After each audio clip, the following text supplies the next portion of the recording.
Okay, so now that I have the PDF in my project and placed over my original data, what I'm going to do is I have an option. I have either the ability to import the vector PDF or I have the ability to digitize. In this case, I want to show you the digitize process just on a couple of contour lines, and that way you'll be able to determine which path and which direction you'd like to go. So to start with, what I'm going to do is turn off all the layers that are from the garbage CAD, and you can see I'm leaving on the proposed data that I have. And what I'm going to do now is I'm going to create or start to digitize, and we can start with either the proposed or the existing, and I think I'll start with the existing, which is the dash line that we see here.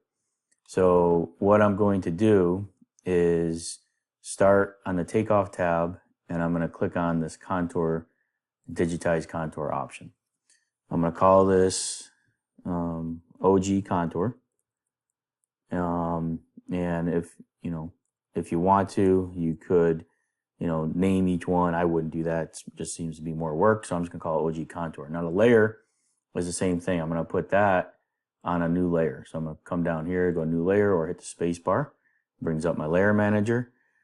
And I'm going to just do a TO again, underscore OG contour.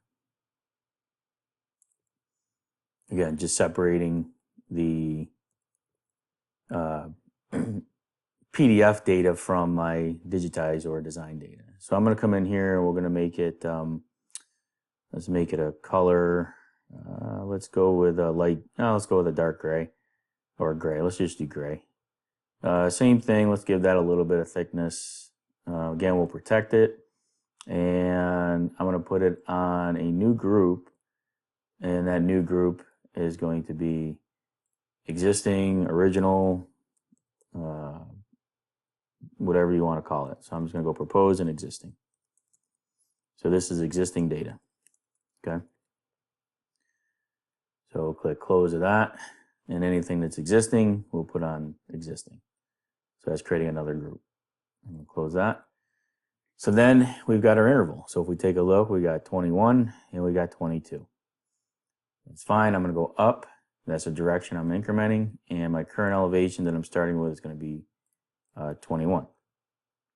And now it just says digitize next points. Now you can also hold your cursor down and drag using the circle and a radius. I'm just going to use the next point here. And I'm going to start up here, and I'm going to zoom in, and I'm just going to digitize in where this line is.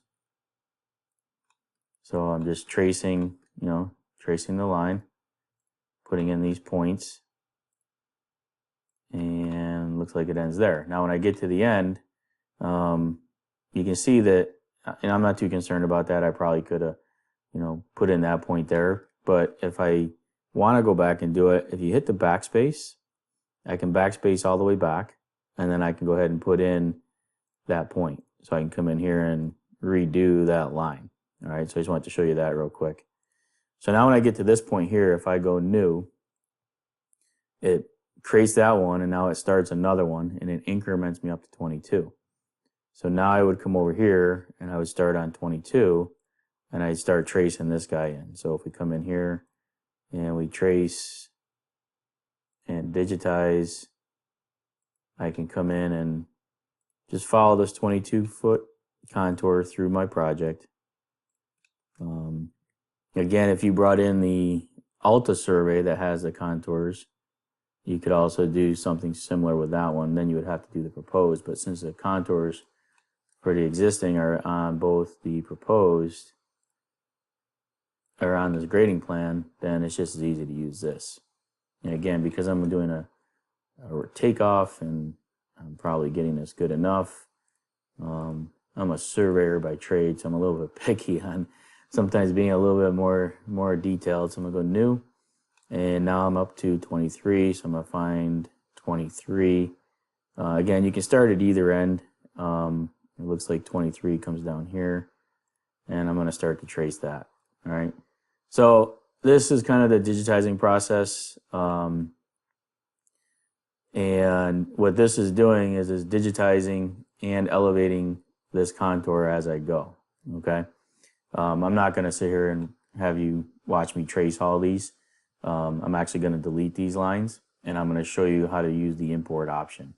But I want to show you, if you had to digitize, in some cases digitizing may be faster than the next step. The next step would be that I'm going to import the vector data, and I'm going to just use some of the relayering and properties and changing the information to to make it 3D. Okay, this is 3D. So if I was to show you in the 3D viewer and we take a look at it, we can see that I've got separation between the other information I drew, which is all 2D, and the contour lines, which are 3D. Okay, so what I'm going to do here is I'm not going to spend any more time digitizing this. I'm actually just going to close it and end the video. And then the next video, I'm going to show you how to import the vector data and go about that method. So again, I would repeat this process, but do the same thing. If I was to digitize the proposed contours, I would digitize those in as well, using the same thing, but setting it on a different layer. Okay. But again, I'm going to show you how to use the import vector data, which in some cases might be faster.